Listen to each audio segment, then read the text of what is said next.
Greetings. Welcome to Heart Conversations.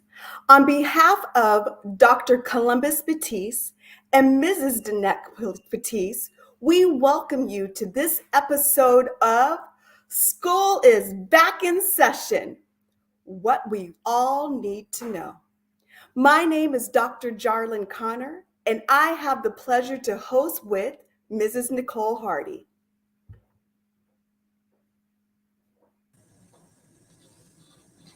Good evening, everyone. Welcome to this wonderful conversation. As we jump into the new school year, we hope that you are able to receive wonderful information. We are blessed tonight to have some wonderful people who are with us here to join us. I want to introduce Marcia Hamilton and welcome her. Good evening. I'm happy back to school. Some of us across the nation have already started, and some of us are gearing up to go next week. My name is Marcia Hamilton. I currently am employed with one of the largest school districts in the nation, Prince George's County Public School Systems in the state of Maryland. I am entering my 29th year of public education. I will serve as the one of the assistant principals at a K-8 creative and performing arts academy in the upcoming fall. Welcome. Thank you for having me.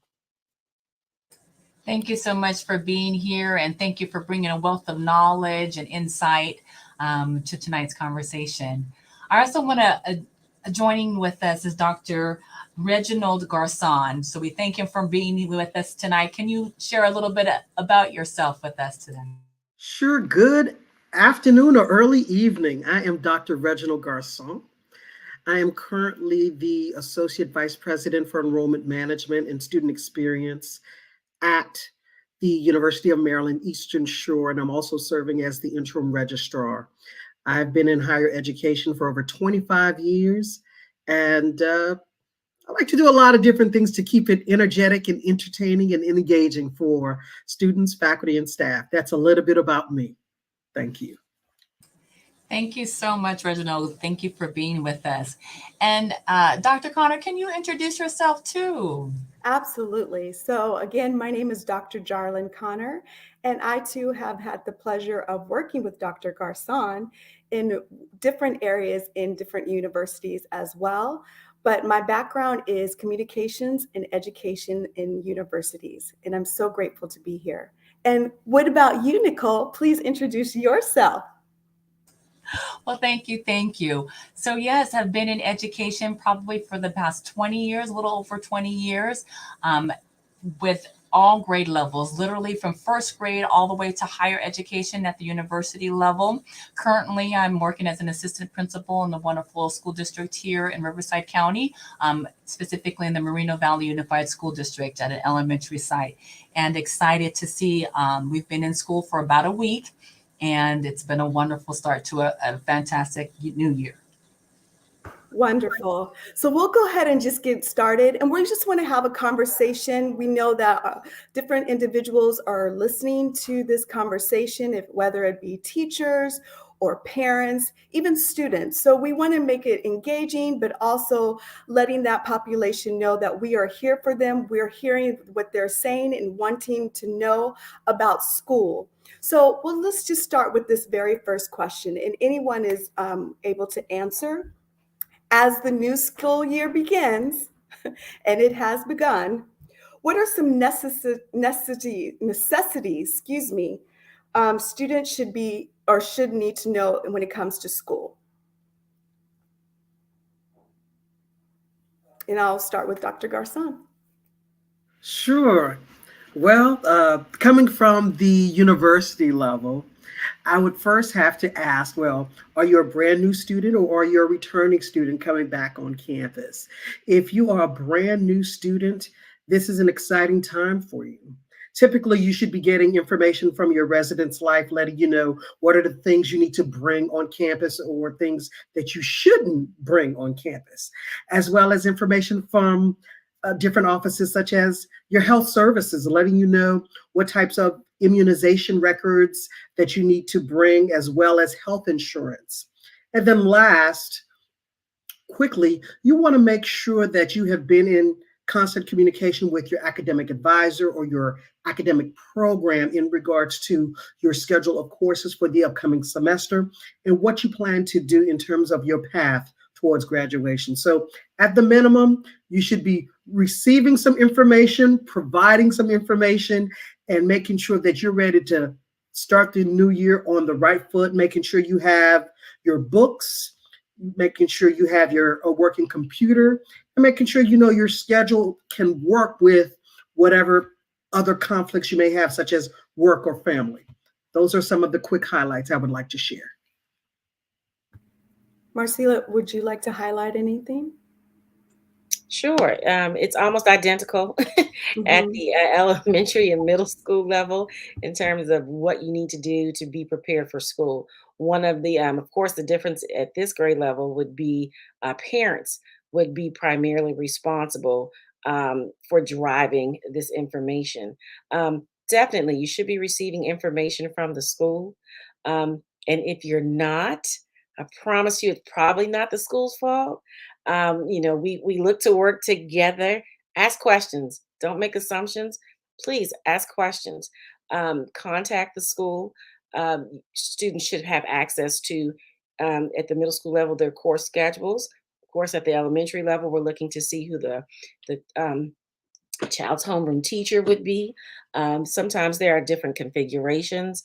You may have an elementary grade level that may be departmentalized. So you want to know your child has maybe 4 teachers instead of 1 teacher. Those kinds of things. Um, Things are different now in terms of school supplies. Sometimes if I'm in the store and I'm in the school supply aisle, I'll tap a parent on the shoulder and I'm like, "Don't buy that. You don't need that. You don't buy those scissors, buy Fiskars. You need Fiskars if you're gonna, don't get this, get that." There is a reason for the supplies that are listed. And again, if you're questioning the supplies, ask a question. Don't make an assumption. Please just ask a question. So just kind of be equipped to be mentally prepared to do something new that may not necessarily that may have some familiarity if you're still matriculating through the same middle school, but every year is a new opportunity to do something different. Parents, I implore you to continue to be supportive of your student as well as the programming that is being planned and offered to support the learning of your scholar. So those are some of the things that I could suggest that help you to just kind of get ready and get the jitters out just a little bit. Parents are more nervous most times than the students are. So, Yeah, speaking of parents, I noticed that a lot of times parents are trying to figure out what resources, where do I go to find resources to support my child if my child may need an IEP or a 504 or just any type of documents. And I would love for any of you to share and explain what an IEP is, as well as a 504, in addition to where they can actually get resources, because I know that that is something that a lot of parents are requesting right away.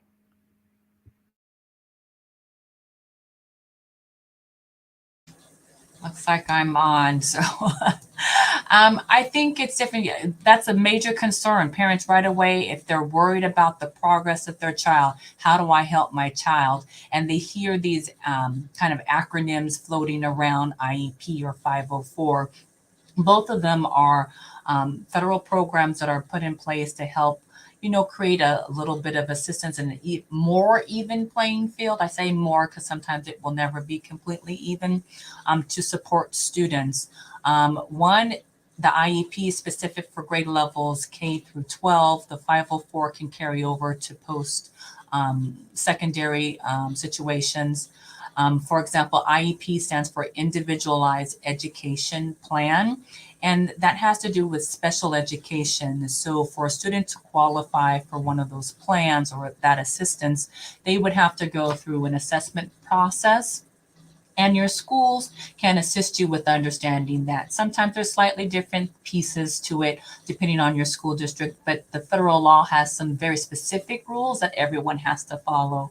Most times people, if you are worried about the progress or your student, would go through what's called an SST, student study team process, right before the IEP, just so they could vet out anything that they can do in the general ed setting, because we want to do something that's called least restrictive environment for the student, to give the student opportunities and interventions prior to the IEP. Also, there could be other reasons even before the student comes to school that could have developed from either an infancy, childhood, or at birth, and those would be early identifiers. And so sometimes if you've worked with your pediatrician, for example, they would assist you with getting supports that could lead to an IEP. For a 504, that also could be because of a medical reason, and usually 99% of the time it is. Very rarely would it be a different reason. And it has to be a long-term piece that's interfering with your access to education, so that you would need some sort of modification or assistance so that you could, again, have equal access to your education. And the 504 team at your school, similar to an IEP team or an SST team, is a group of individuals like the teachers and counselors and the parents. And as the students get older, the students also helping to come up with the plan so they can access their education. So those are very basic things. There's a lot more detail, but someone is welcome to add some more information. And Nicole, I'm so glad you said that when you said they get older in regards to the IEP and the 504. And this is something that I would love for Dr. Garcon to chime in, because you are in college in that sense. But there are individuals that still may need that IEP as they matriculate into college.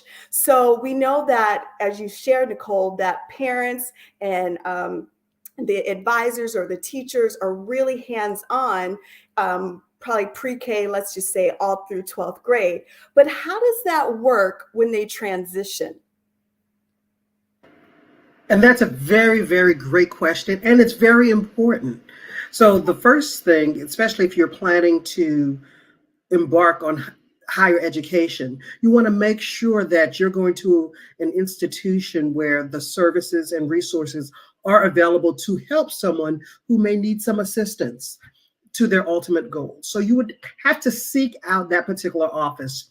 Different schools have different labels, whether it's the disability office or the equity and inclusion office. So it's just a matter of where it is. But ultimately, once you get in contact with that office, you'll have to, of course, provide paperwork to verify that there is a need for a particular type of accommodation, and then finding out what is reasonable, what's available from the institution that could assist the students. And of course, there's a range of things from extra test time to whether they might need to have an interpreter or someone to be a note taker, or it might even be a situation where someone may have an emotional support animal, and what's the processes in regards to getting that registered.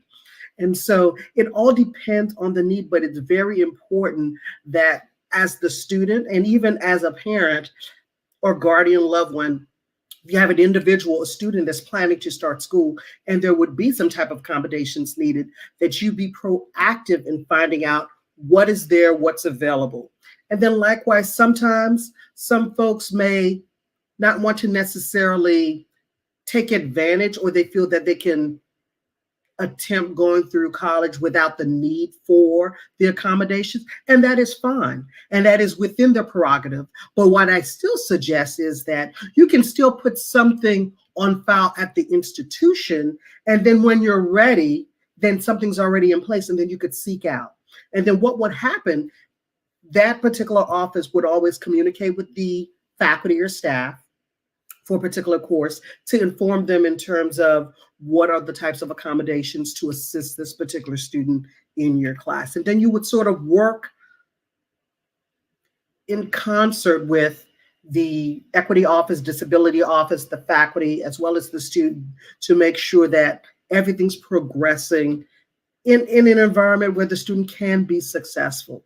And then if there are challenges, if there are things aren't going quite your way or quite the way you've expected, it's very important that you speak up and share those thoughts, because there might have been some additional resource that could have been afforded to you, but they didn't know or it wasn't expressed. So I truly stress the need to communicate and share. This is It's very easy to become embarrassed or timid in regards to sharing or disclosing what your limitations might be. But I think it goes back to what was previously said by one of my colleagues here. This is an opportunity to assist leveling the playing field, and it's to better support you. And so those are the things that I would say would be some of the nuances as it pertains to once you enter junior college, college, university setting, and moving forward. Thank you. No, thank you. I think that's really important for students at a young age to feel comfortable and confident and advocate for themselves. That's really important. But going back to college and those students, let's talk about FERPA, because I know that there are some students that are thinking, you know what, mom or dad, I got this. I'm 18 years old now. I don't want to talk about IEP or 504. And so, how does that work? And what could be done to give them space, allow them to feel comfortable, and allow them to spread their wings? And but still, we have to be very mindful of FERPA. So if anyone could define what FERPA is and then explain the necessary information on that transition as well. I don't mind taking an initial stab at it, coming from the university setting, because then be a great transition to how it differs from the K-12. So FERPA is the Family Education Rights and Privacy Act. And in short, where it differs between K to 12, basically once you matriculate, once you begin college, that student, those are their records. And what that means is that they're the custodians of their records, and they can dictate whom they would like to provide access to their records.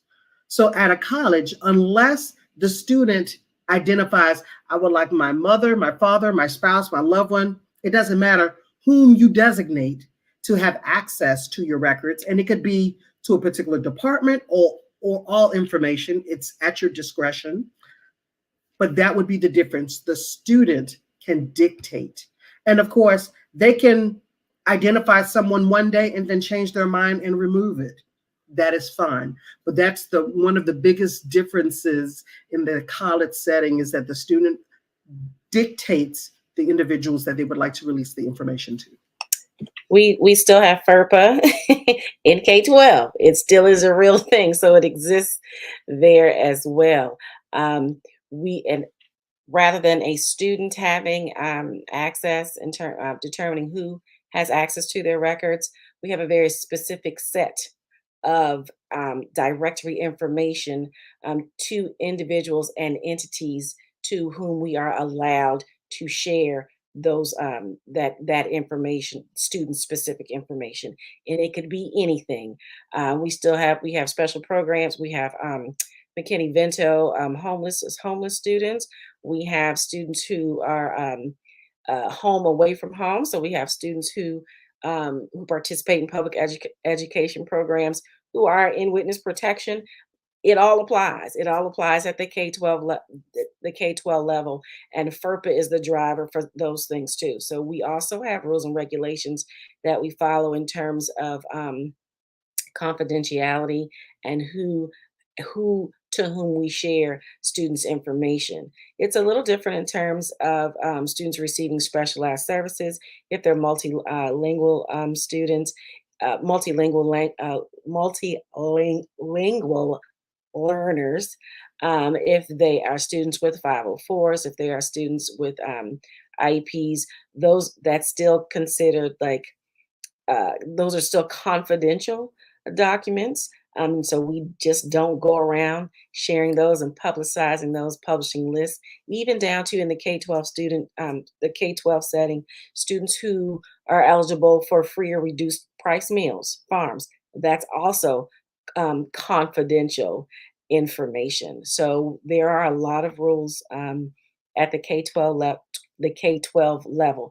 I think again, as Dr. Garcon mentioned, um, one of the distinguishing factors would be students then can determine who gets access to their information. But the same thing is still applicable and can happen in the K-12. It could be a custody battle. It could be almost anything. So the rules still apply, and many of the things, many of the well, the same federal laws that guide what happens in higher education are also present through and K-12 as well.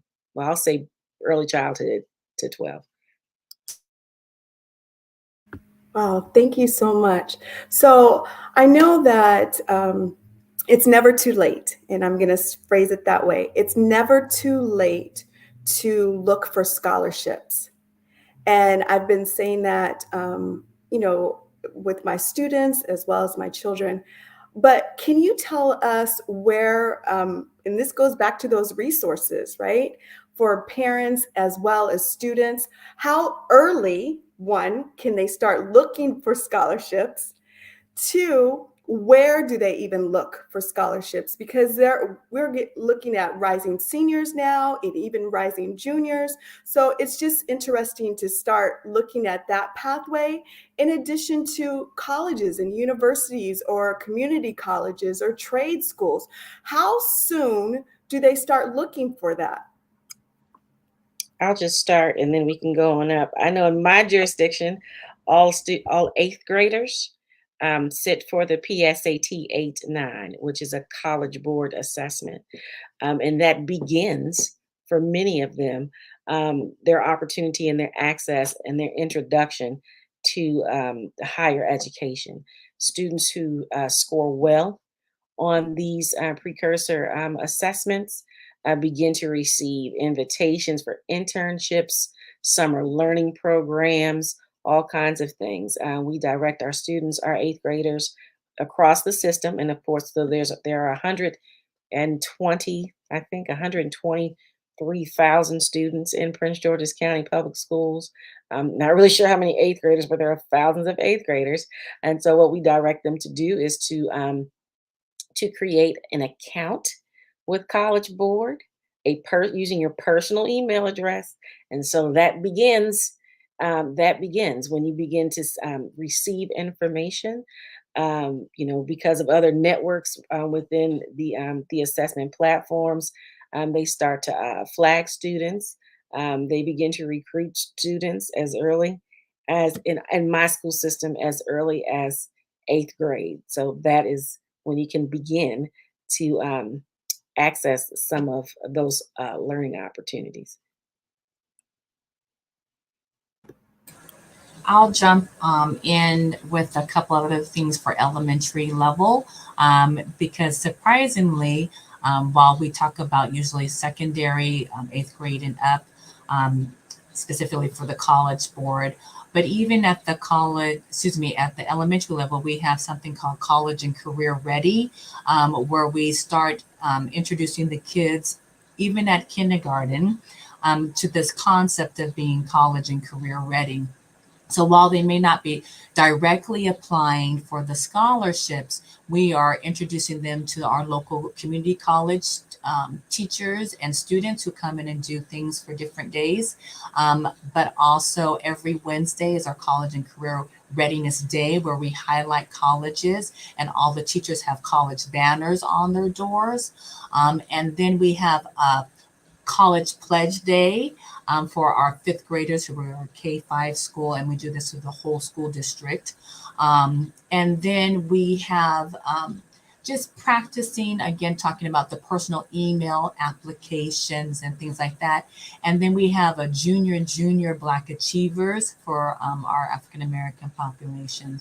So these are things that we're trying to at least introduce the concept of an idea of I'm going to be college or career bound, and just that's always part of the conversation, so that when they do get to junior high, they know like, oh, okay, I'm practicing for this, and now I'm going to be ready with some background knowledge.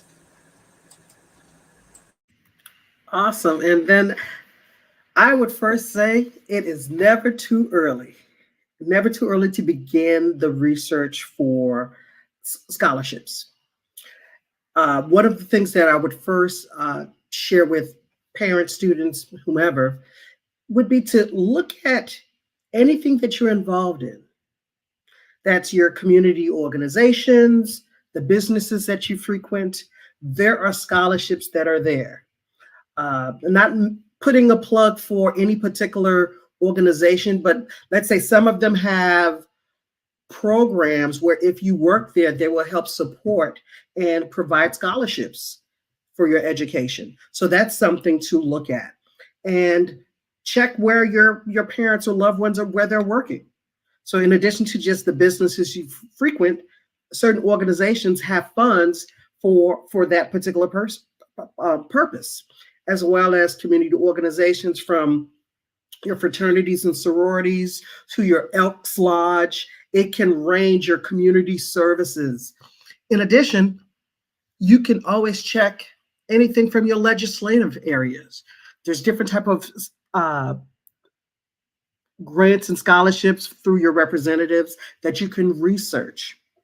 Another thing, wherever you're planning to attend school, they will have a financial aid office.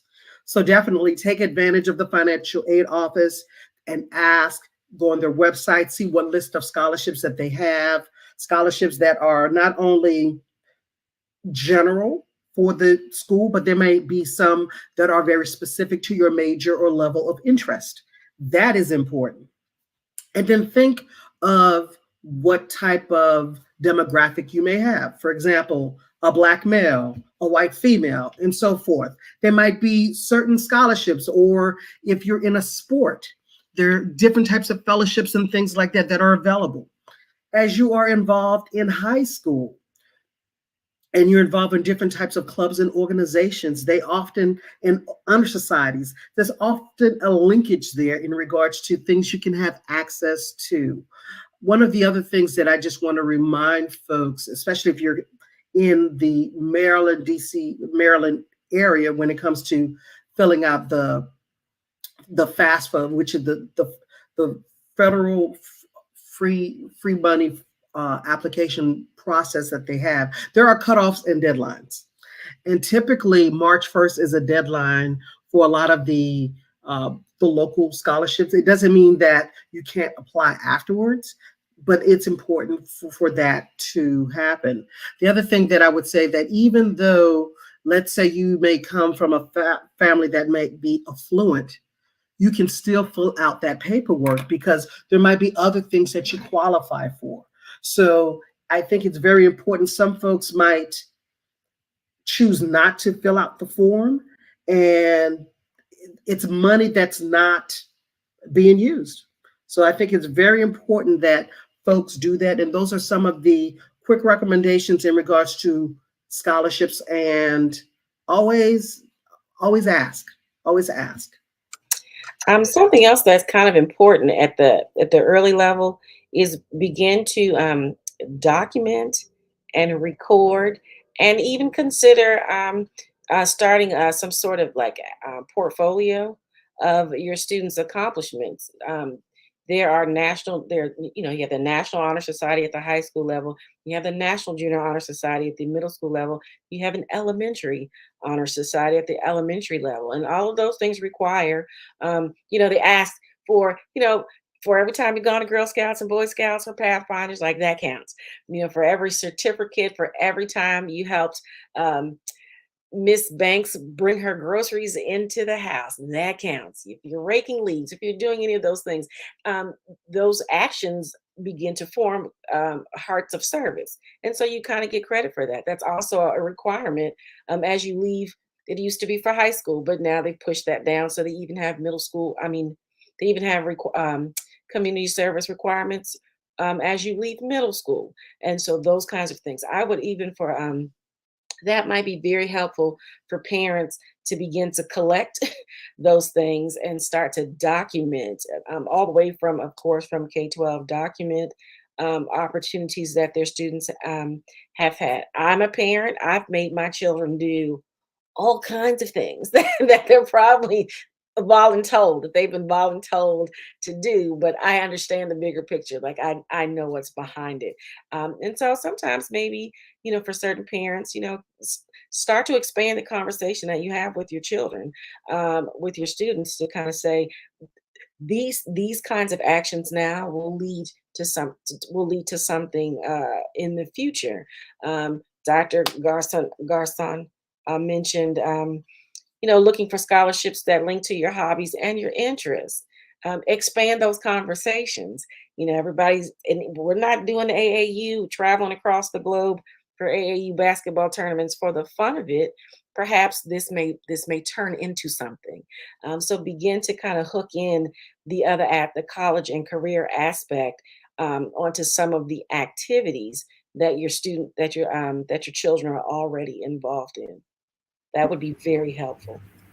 I love that. And so I wanted to ask in regard to clubs and organizations, even in the schools, because I know I just found out that they even have a chess club. And I was so intrigued by that because I know back in the day, we didn't have chess club.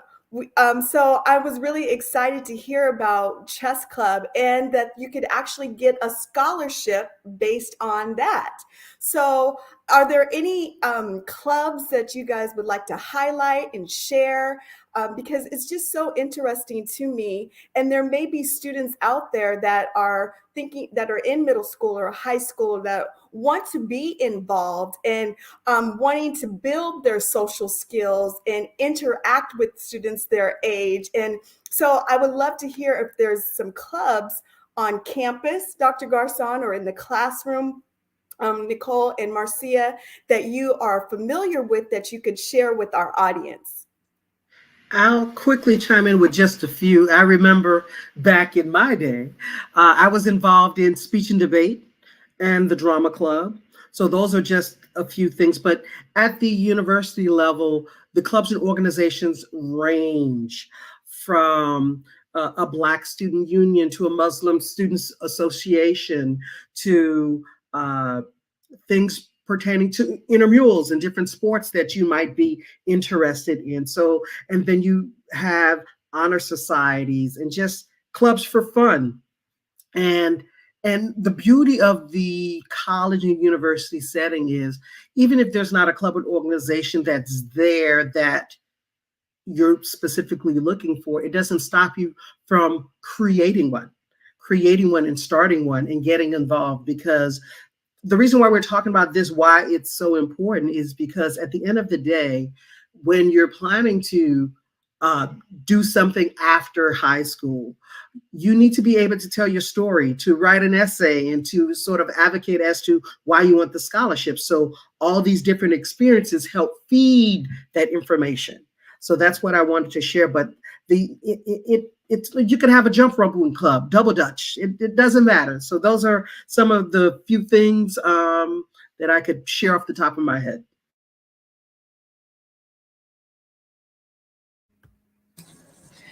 I love what you suggested, like just even starting your own activity, just because that's your particular interest. You never know when other people would be interested. Not only does it create a club community, it could lead to scholarships, and then it could also lead to lifelong kind of interests and talents that you may have or be able to foster. We're trying to create lifelong learners. I think as educators, that's one of our goals. And then as parents, we encourage people to find this different students' gifts, and to encourage those. A lot of times people will say, well, I don't play sports. Well, that's okay. You could do so many other things, right? And it's just making them more sure of themselves. I'm speaking, of course, from elementary level, but the same thing goes for some of our shy high schoolers, right? Or even someone who's trying to refine themselves or reinvent themselves when they get to the upper, secondary, post-secondary level.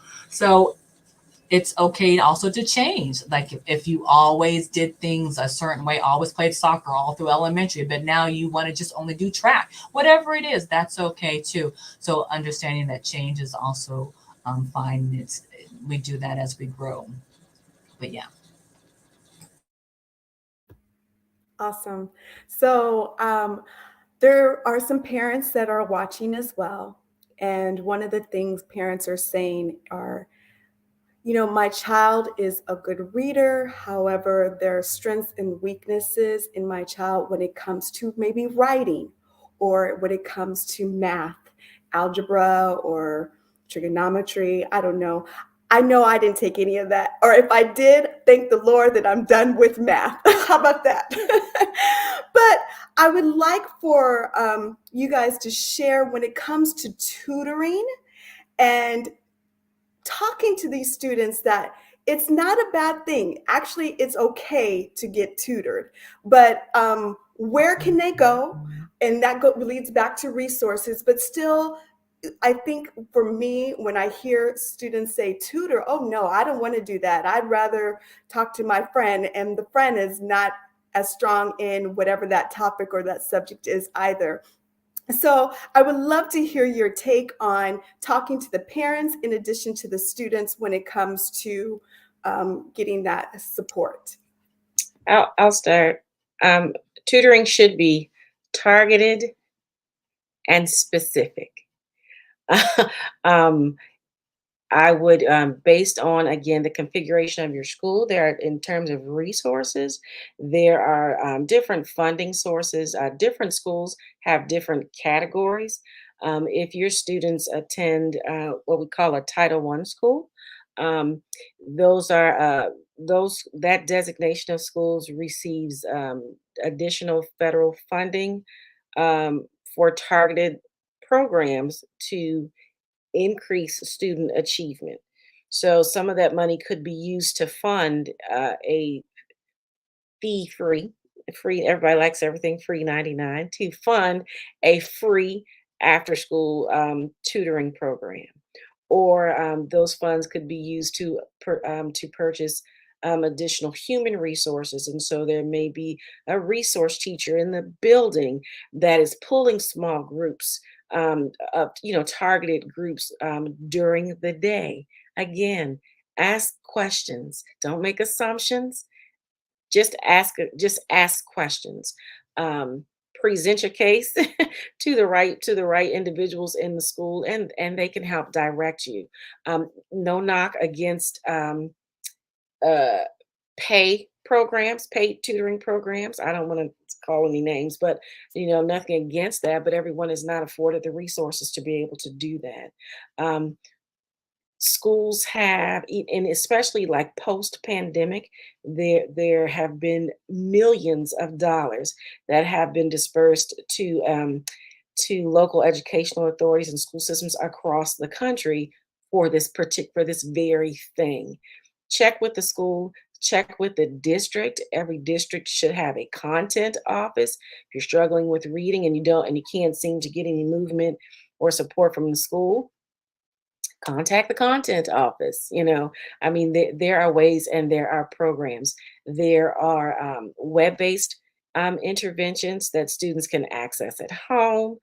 There are face-to-face academic supports and interventions that students can access during the school day, after school. I mean, the opportunities almost are limitless. That's my thing with tutoring should be targeted and should be specific and should have a timeline, so you know what the goal is. Like, we're going to try this, we're going to do it, we're going to monitor, we're going to do it for 6 to 8 weeks or for a quarter of school. We're going to come back and evaluate and just kind of and see if there has been any improvement. Perhaps some of those things need to adjust. Something else that I'll say, and I don't want to use too much airtime, but in my school system, students take a series of diagnostic assessments that identify areas of strength and weaknesses in reading, typically in reading and mathematics. Ask for those parent reports of those diagnostics from your child's school and take that information.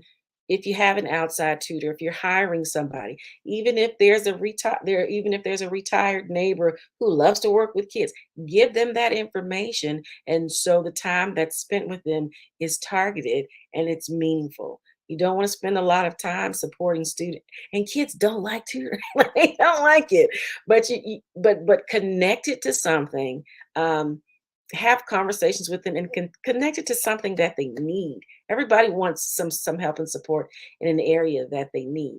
Your school has the information about your student. Ask for it. Ask for it. It's there. Ask for it. I wanted to just quickly chime in, ditto everything that was said. And I just wanted to also just add another caveat that you'll be amazed that sometimes some of the individuals that take advantage of tutoring are the ones that are some of your higher achieving students because they want to further and increase that mark. So it doesn't always have to have a negative connotation in regards to tutoring. It's you can just look at it, you're at one particular point and you want to reach the next level. That's one way of looking at it. But definitely tutoring is there to support and help. And those two subjects that you mentioned, whether you want to say reading and English and or math, those are very key and fundamental areas because even at the university level, there are several schools that may have similar programs, such as the Bridge program. The Bridge program is a program that's identified for students who didn't quite make the full requirements of the institutions for being accepted. However, if they come through and attend a summer program, typically focusing on the English and math so they can increase their test scores, they would be able to then fully matriculate and be a new student. We just had a bridge program at my school, and it was great and rewarding to know that out of the 161 that we had, 157 was able to increase their scores, and now they're going to be students this upcoming fall in another week or so, and they're moving in this Sunday. So it's a good thing. And when those opportunities happen, it is important to celebrate. Is celebrating your student, their achievement, that's important. And it's always just as rewarding when you're speaking with the parents, even afterwards, when they can see the joy and delight after going to a 4-week immersion program to try to get them from one level to the other, and to see that they made it and they're looking forward to their next step. Because as educators, we want to provide those opportunities for students, all students, regardless of their backgrounds, regardless of their limitations. It is important to have those resources and services and to be that vessel to help them move. So when those things happen, we got to celebrate and we have to give kudos. So that's my spiel. Thank you so much. I appreciate that. So we have someone backstage. Dr. Holmes is backstage. All right. So Nicole, would you like to introduce? Sure. We want to just thank Dr. Kaisha Holmes for joining us this evening. Dr. Holmes, do you mind sharing a little bit about who you are as a quick introduction? And then thank you for joining the conversation. Absolutely. So I first want to start with an apology for my tardiness. I had an unexpected meeting run way over, and so please forgive me.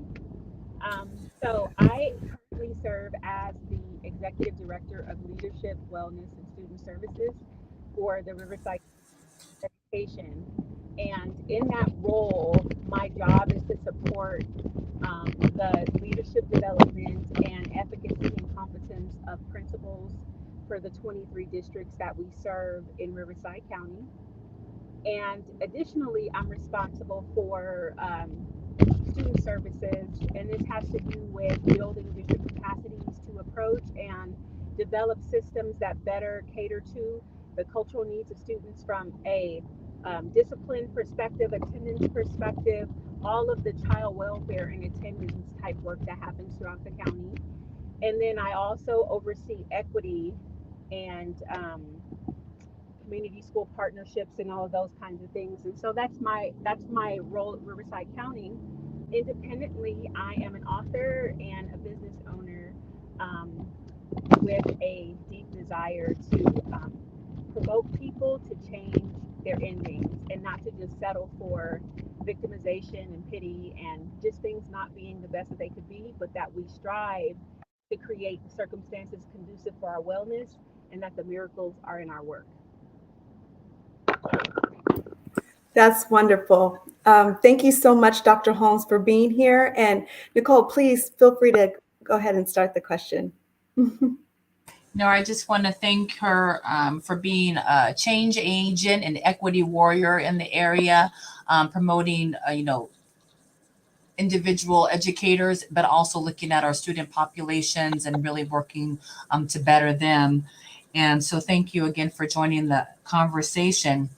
We've been talking a lot about, students finding their place, like joining clubs, encouraging parents to connect to schools, especially if they need help and assistance for maybe tutoring or IEPs or 504s.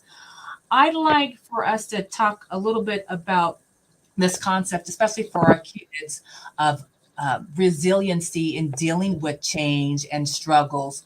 I know we want to help them as much as possible, but how do we build that strength and resiliency in our students so they can deal with the challenges that are coming in the educational setting?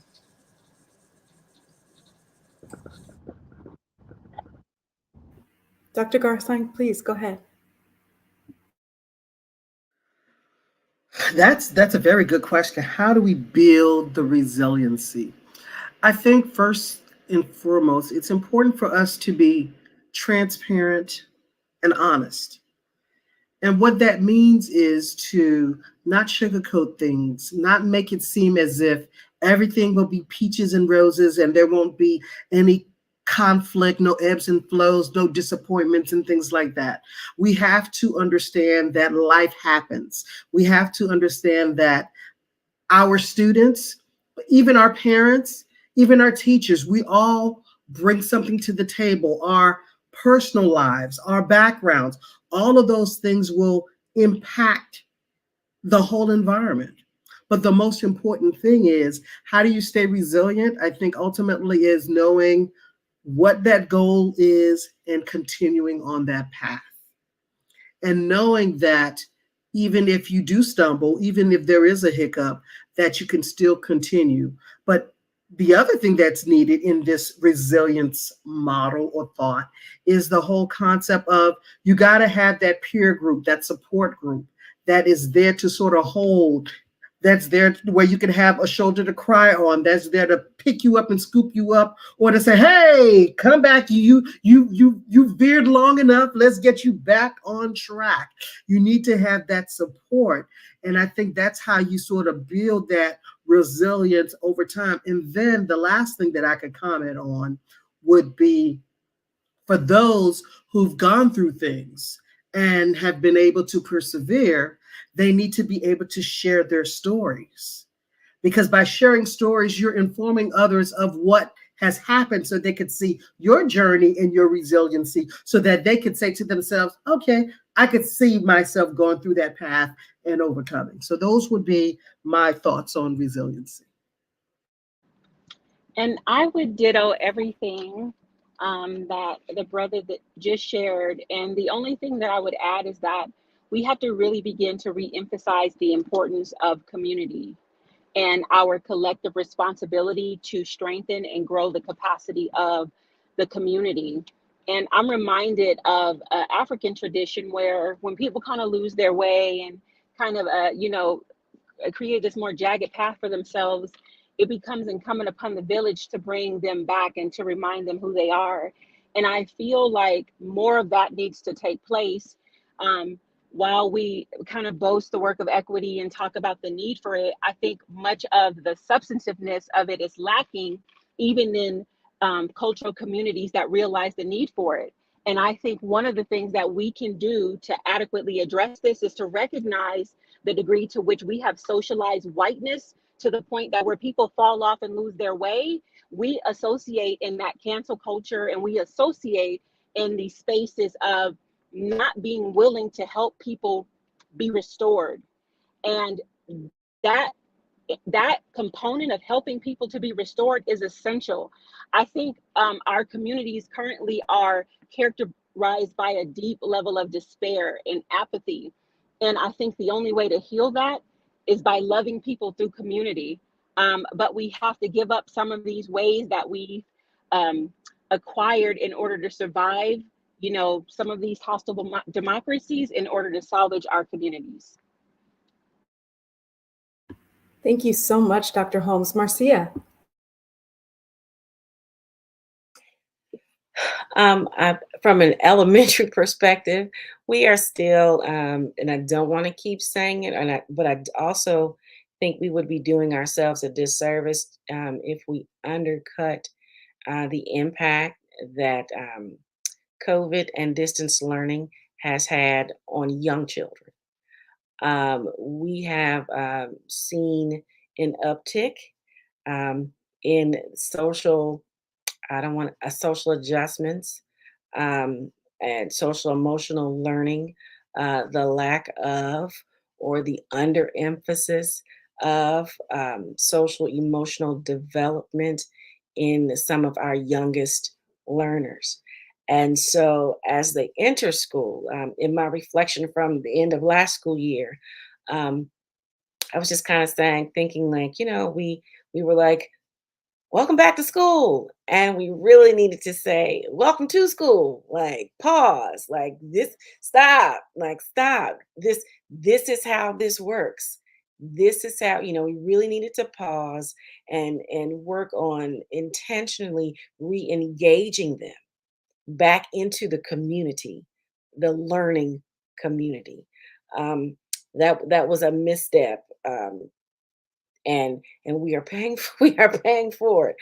We are recognizing it, and and trying to be more intentional about the learning, about creating culture and climate and community and care and concern and support.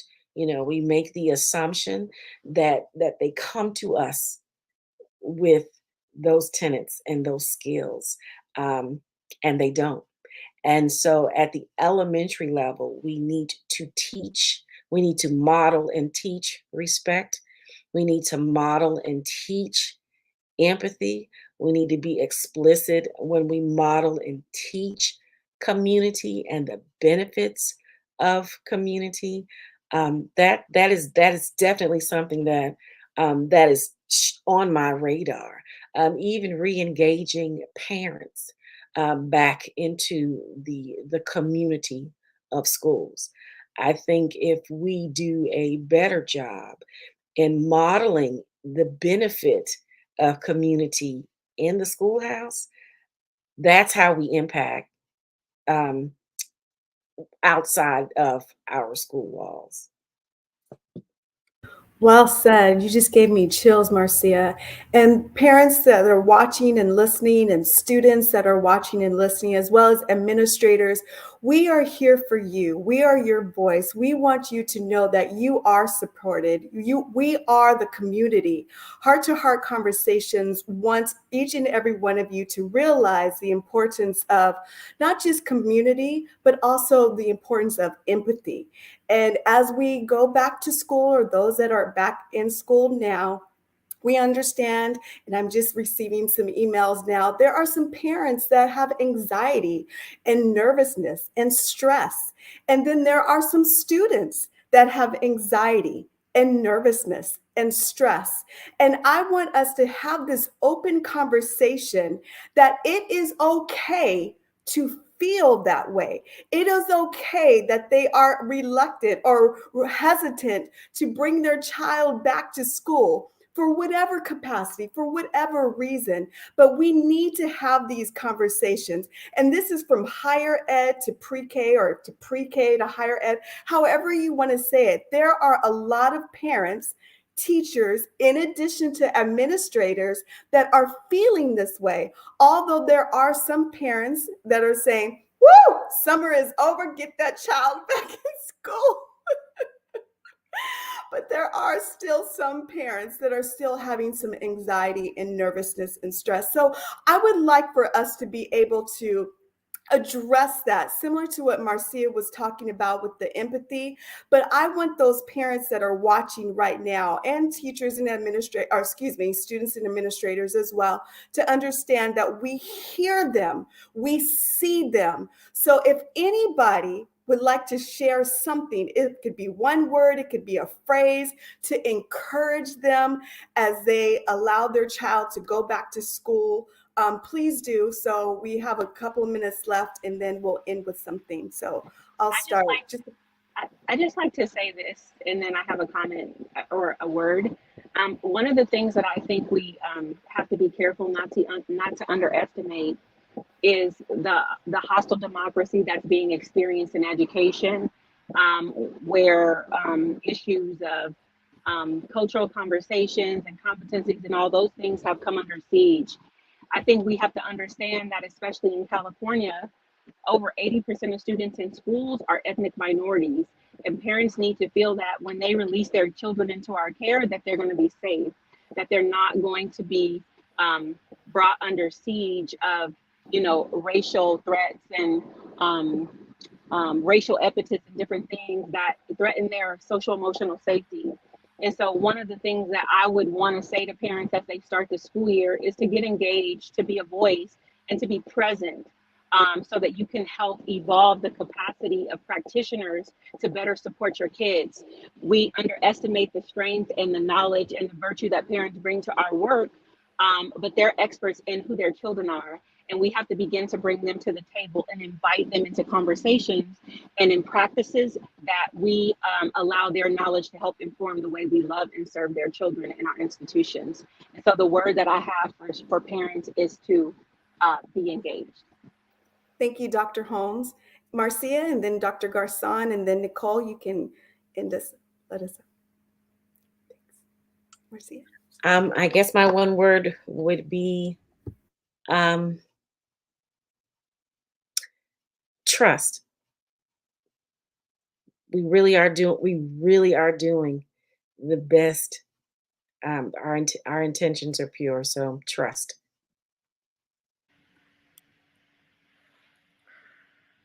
Two words.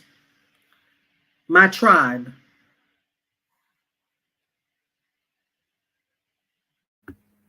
Thank you. Nicole? Well, I'm going to try to wrap it up and take that. We have to trust each other. We need to engage together. So when you said my tribe, Dr. Garcon, bringing all of that together. So as a community, we have to come together for our kids and for each other.